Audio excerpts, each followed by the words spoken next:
My name is Kwabna Chenchehinibuati. Many thanks for joining us here on News Desk. Locked and Forgotten. I'm sure many of you remember that very compelling documentary by the GJ's Journalist of the Year, Seth Kwamboateng. Now, I'm speaking of that documentary that showcased the plight of several remand prisoners in the country and subsequently compelled authorities to begin the Justice for All program that led to the decongestion of the country's prisons. Now, I'm sorry to disappoint you if you think what you saw could not get any worse, because it actually is. In this latest piece, Seth Kwamboateng returns to the country's prisons to follow up on the state of the several who have been abandoned to rot. Left to rot. The latest piece by journalist Seth Kwamboateng. I'll be bringing you an excerpt of that documentary in just a bit, because we do know that that documentary is premiering today, later on today. But before that, let me speak to Journalist of the Year, Seth Kwamboateng, who's joining me now in studio to tell us a bit more about what to expect later today, and indeed what is his motivation for doing so many stories from the country's prisons. Seth, many thanks for joining us here on News Desk. So, Left to Rot. Tell us more about Left to Rot. I mean, we all know about Locked and Forgotten, and we know the impact it made. Let's now look at Left to Rot. What are we looking at in this piece? In Locked and Forgotten, I met people who had spent like 10 years in prison on remand. 10 years, 5 years coming. I went back and I realized that others had even spent 13 years, 14 years there on remand. I got to know that the conditions I spoke about earlier in the Locked and Forgotten documentary in some of the prison had deteriorated. We can mention the Kumasi prison, where the congestion has reached an alarming level, where places of convenience are not even available. So imagine the remand area with a population, when I went there, population of 625, had only 2 places of convenience. So you can imagine, in the morning they form long queues, 300. Before you get to the 10 of others, it's clear they would have done it on themselves.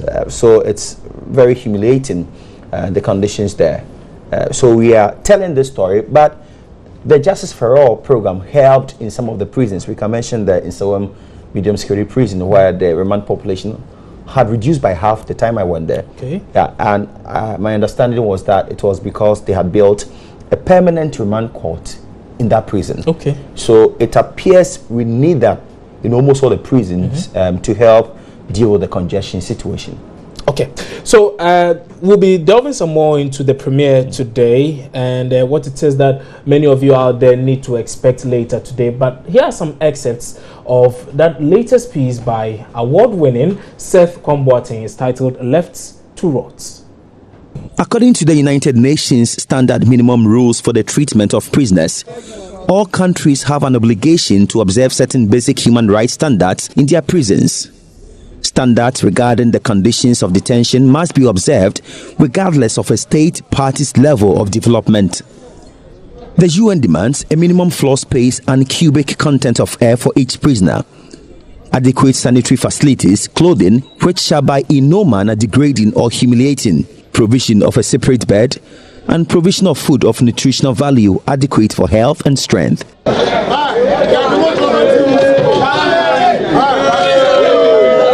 I decide to go around and check how far these standards are being met in this prison. The prison administration is supposed to provide inmates with food of wholesome quality. More than 1 cedi 80 pesos is needed to provide this kind of meal for inmates. For years, prisoners have been fed on 1 cedi 80 pesos daily. Director General of the Ghana Prison Service, Emmanuel Ajato, says this amount is woefully inadequate. Until all these things are done, inmates will continue drinking watery porridge without sugar and either eat their famous gari, which goes with a kind of colored water mixed with palm oil, supposed to be palm nut soup, or bankung, which goes with what I would describe as improvised groundnut soup.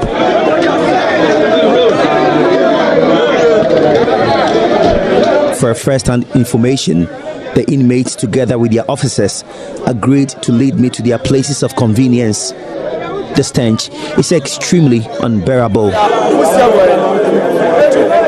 Okay, So I have been here for just a few hours. The congestion is just too much, and as you can hear in the background, they are not very happy. So anytime they see people like us around, they will want to tell their stories. I am struggling to breathe as a result of the stench and heat here, all because I am a first-time visitor. I wonder what asthma patients here go through. The remand population as of today is 625, and there are only 4 toilets here. Unfortunately, 2 of them are out of use now. This means the 625 inmates here share only 2 toilets. They form long queues in the morning to wait for their turn. At times, they do it on themselves. And just a few steps away from the almost half full water closet are scores of inmates preparing different kind of food from their make-believe palm nut soup. Before they can eat the gari provided them, they have to sieve and do away with some large particles in the gari. Remember, all these things are taking place not far from their toilet. I wonder what will happen when there is outbreak of cholera. As you can see, this gentleman is fortunate to have received food from home. So family members were here to visit him, and they brought him food. So he's sharing with his friends here. So it tells the difference between the food they eat here and the one we eat outside.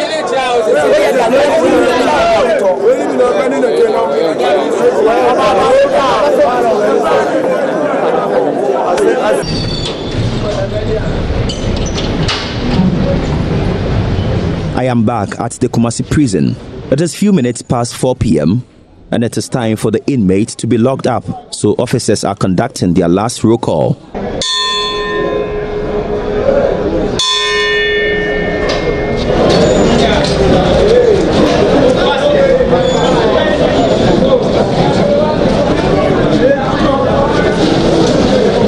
Inside the cells, the picture looks horrifying. Human beings packed up in a room with not even an inch space between them.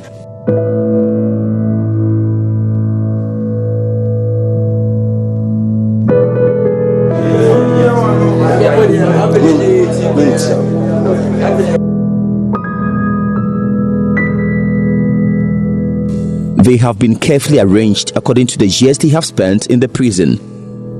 The leader of this cell, Isifu Musa, says there are names for each sleeping position. Those in the middle are referred to as sardines because we have arranged them like the way sardines are arranged in a tin. There's no space between them.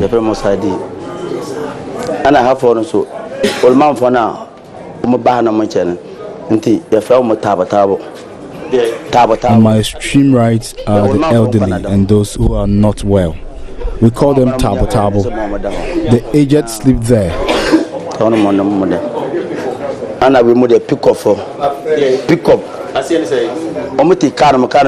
Those on my left, very close to the door, we call them pickups. They squat throughout the night. They are like passengers in a stationary vehicle. They can only get up when the gate is opened in the morning.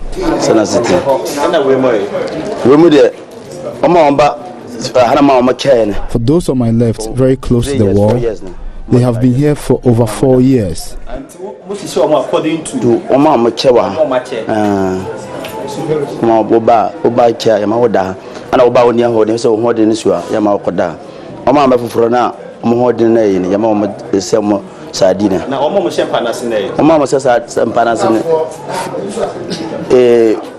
Those under the bed are those who have not really stayed here for long.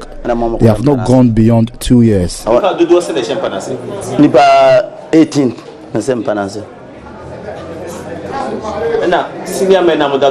Senior man Inmates on the bed are those who sweep here and ensure the place is clean always. Some are also peacemakers. Those on the top are the leaders.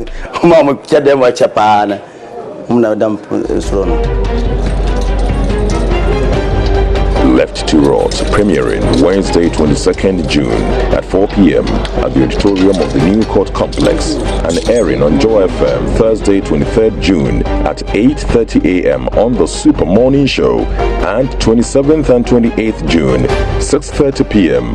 on your Joy News channel on Multi TV.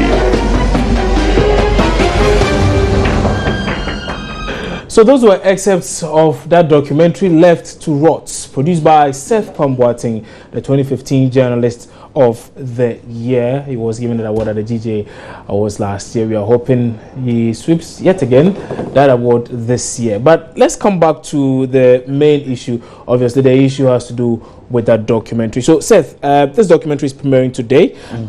We understand is that the court complex, the new court complex. Exactly. The Chief Justice offered us that place, and we are using the auditorium there. We have been compelled to create another auditorium because we made provision for 300 people. Then later we got news that all magistrates in Greater Accra region have been instructed to be there. Okay. So we have been compelled to get another courtroom into an auditorium. Okay. For the to contain the numbers. But what is interesting about this documentary is that, you remember, Locked and Forgotten, some of the people I featured who were imprisoned, a number of them have been released. So in this same documentary, I visited them in their homes. So I went to Bole Bamboy, I went to Nasimon, in between Gambaga and Bunkrugu, to visit some of them. And it's interesting how they appreciate their freedom now. Yeah. Don't joke with your freedom. Indeed. Exactly. Indeed. Yeah. Seth, many thanks for your time here on News. And that's Seth Pamboateng, my colleague right here at Joy News. And he's put together yet again another report on the state of the country's prisons. And again, it's at 3 p.m. today at the new court complex here in the capital, Accra. If you can, do well to pass by and just see for yourself that premiere. We'll also be bringing you a bit of that on our news and news analysis program, The Pulse, which will be airing today at 3 p.m. on this same channel. That's your Joy News channel on Multi TV. But away from that.